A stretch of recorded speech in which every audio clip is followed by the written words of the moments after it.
thought, you know what, I'd go back to basics. I don't look half as glamorous as I did this morning because I was at the ceremony, but I'll just go back to basics. And what is a celebrant?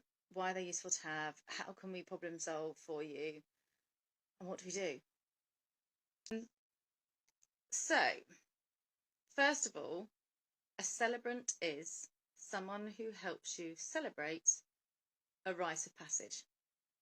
And that rite of passage can be anything you choose. If you want to have a thing about a thing, then a celebrant can help you do it.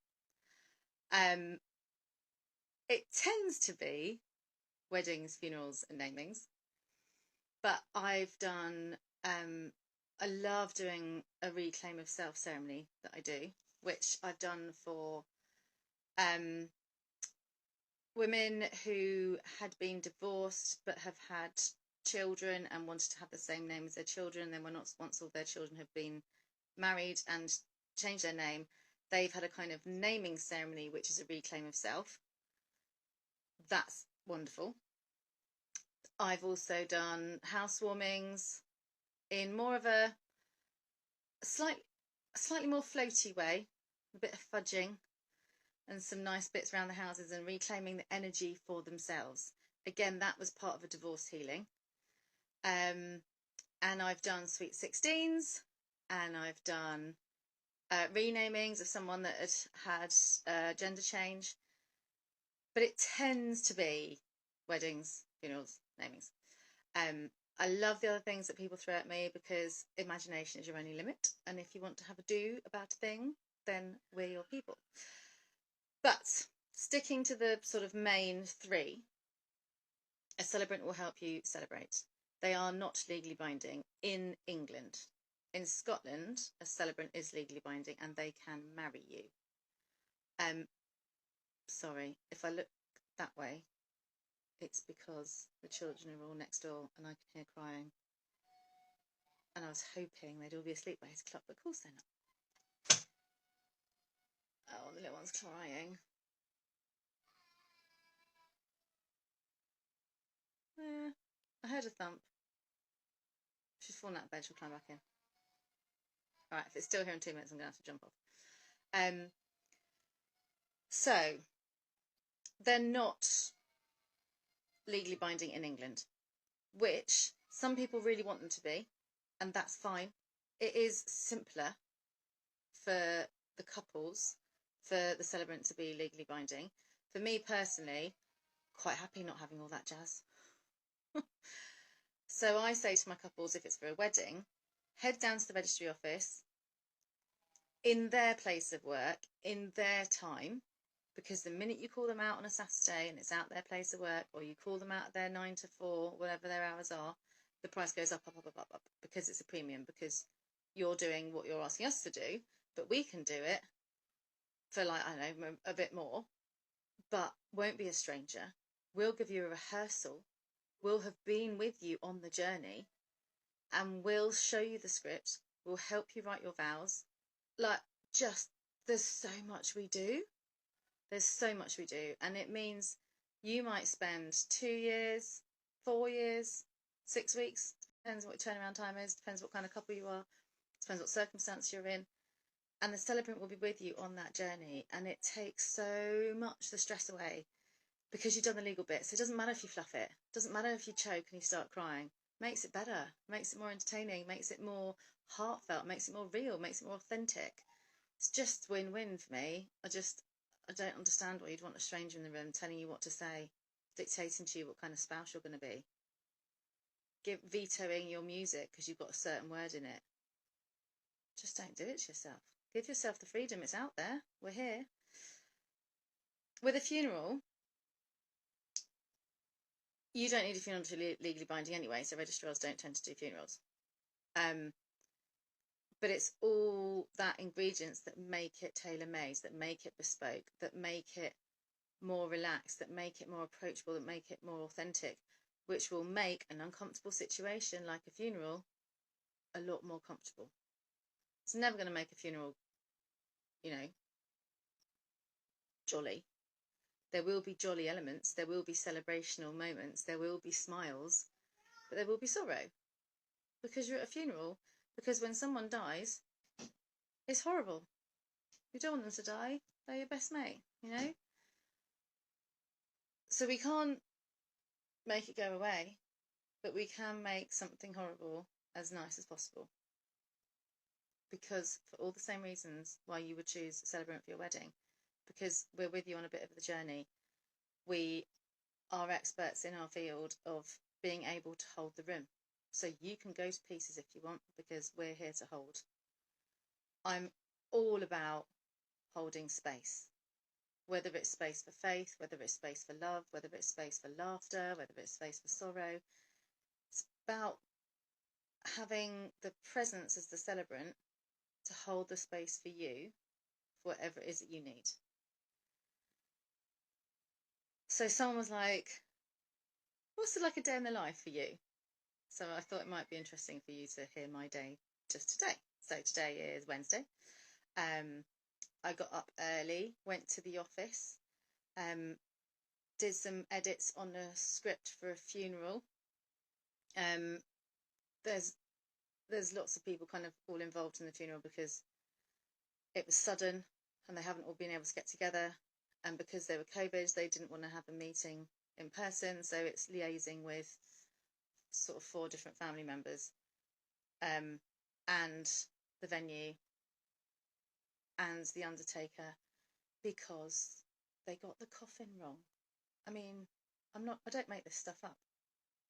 Seriously. They went to the chapel of rest to visit. It was the wrong box. It happens. It wasn't the wrong person, but you go through that awful meeting of having to pick all these things, and then you get there thinking, okay, it's going to be, I don't know, a lovely willow coffin or seagrass or something, and it's not. So 7 till 8, I was in the office for an hour before the kids could get up and do their own breakfast. Well, I say that, they ate about 4 brioches each. Doesn't really count as breakfast. But anyway, came back in, then did the school run, then did the nursery run, then came back, did some social media, do my connections, tell you that I was on live tonight. Then I did a phone round with a few suppliers, just check everyone's okay for the wedding that's coming up. Phoned the funeral director for the funeral that's happening, just to check in. Then I went into the office and did some PR stuff, because I'm in a couple of magazines coming up. I've got some more blogs out, so it's a bit more media focused. Then I did myself a to-do list. Then I didn't look at the to-do list because it was too scary. And then I revisited the wedding that I'm doing just to get myself comfortable with it and had a little practice. Then what did I do? Then I did another funeral writing, and then I went on to naming ceremonies. I did grab some lunch at some point. I think it was avocado. Can't really remember. And then my cousin phoned from Boston, so that was nice. I had a quick chat with her, because it would have been my nan's 95th birthday yesterday, so we had a little chat, talked about nan, and then it was a school run, and now I'm here. So I have done in a day a funeral, a wedding, and naming. That's kind of my typical day, and a ton of social media and some supplier phone calls. Plus have 3 kids and Joe's away and walk the dog. Yeah. So now I'm going to go and see what state the kitchen's in. And then tonight, once the kitchen's done, the kids are actually asleep and the crying stops, that's good. I'm going to look at the blog, the Celebrant directory of the thing that I said that I would do that I haven't done yet because I was so busy. So, choosing your celebrant is just like choosing all your other suppliers. First of all, you need to know that we exist. That's really quite hard. That's really quite tough, because venues, this is a huge generalisation. If you are a venue that advocates celebrants, and thank you. If you are wedding planners, and I know many that advocate celebrants, thank you. Oh, that's it. I had 2 other inquiries today. So I was talking to one of the brides, and she's rearranged her wedding for the 3rd time, and the notices of marriage had expired, so she had to pay another 60 quid to renew them. And then the registry office was saying, okay, now we need another £700 to rebook you. And she was like, what is this? And I was like, this is nonsense. You just pay £60 and register your marriage, and then have a celebrant to do all the nice stuff. So it's then, once you know we exist, realising that freedom then opens up to you. You can have your wedding at any time, because celebrants are not going to have another 7 brides lined up and packed in between 11 and 4:30 on one day. They might have 2. They might have like a 11:30 and a 3 o'clock. You never know. But they mostly have one wedding, and so they give you their full attention. I've lost my train of thought now. What was I saying? My train of thought's gone because I can hear the kids talking. So not the live I wanted to do. It's going to be sharp. It's going to be slick. 3 children are still not asleep. Picking your celebrant, knowing that we exist. Yes, and talking to your registry office and saying, if you do want a celebrant, because I'm on quite a few Facebook groups, because it's, Facebook's quite good for community. And people are saying that registrars are saying that they can't have 2 ceremonies a day. You can. You can go to the registry office in the morning, if they've got a slot, I don't know, 8:30, 9 o'clock, 9:30, and then have your wedding at 2:30 because you've still got 4 hours to get ready. Of course you can do that. You can absolutely get married on your wedding day. What nonsense. You don't have to. You can take the pressure off. Go and get married 10 o'clock on a Thursday morning, go out for lunch, and then spend Friday off getting ready and having a lovely day, not drinking because your skin gets all bloated, and all makeup artists that happen to be watching, when the brides had like 5 glasses of Prosecco, by the time you've done all the bridesmaids and you're doing the bride and they've had 5 glasses of Prosecco, all their skin gets all swelly. And so by the time they got to the pictures, all the puffiness from the drink starts to go, and they're saying like, why don't I look amazing anymore? It's like, because you've been drinking all morning, you silly lady. Have a couple, that's fine. But if you want to look your best self, don't drink a ton, because the makeup goes funny, because your skin's all up. So take your time, have the Friday off, have a pamper, just enjoy it. You don't have to do it all in one day. There's a lady called Claire Stansfield, who's a coach, and I've got her as my coach, and she used to run a wedding hair and makeup business. She's really successful. Anyway, she's always saying to me, slow down to speed up. Slow down to speed up. And it's so true, especially for couples. If you give yourself time to breathe, especially on your wedding week, you actually take your wedding in so much more. So much more. Same with funerals.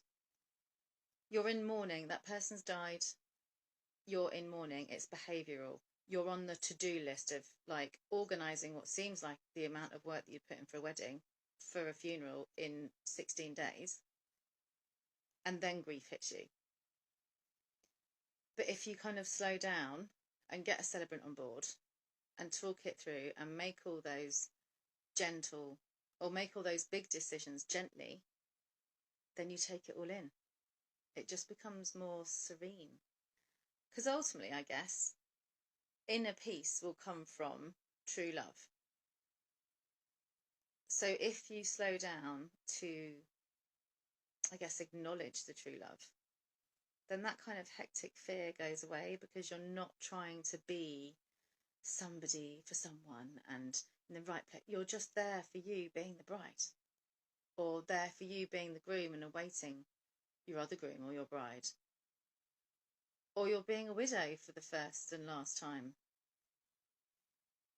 You need to slow down to speed up, and having a celebrant absolutely will give you space to do that. Because ultimately, for me, I treat myself like a wedding supplier. You want your best photographer, you want your best florist, you want your top-notch makeup artist. Why wouldn't you want, of course you want a celebrant. They're going to complement and embrace the whole day. The ceremony is the heart of the day.